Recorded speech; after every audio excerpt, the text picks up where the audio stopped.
असा जास्त शक्यता नाही, पण मी फक्त एक दोन गोष्टी ह्यामध्ये एक कन्क्लुजन सारखा सांगणार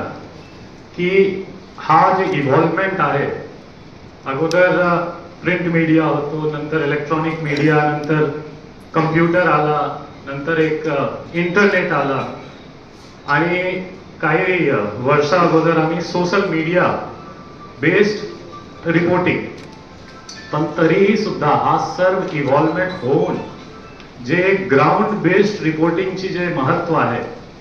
आणि त्याच्या जे इम्पॉर्टन्स आहे, तसेच जे इन्व्हेस्टिगेटिव्ह जर्नलिझम आम्ही म्हणतो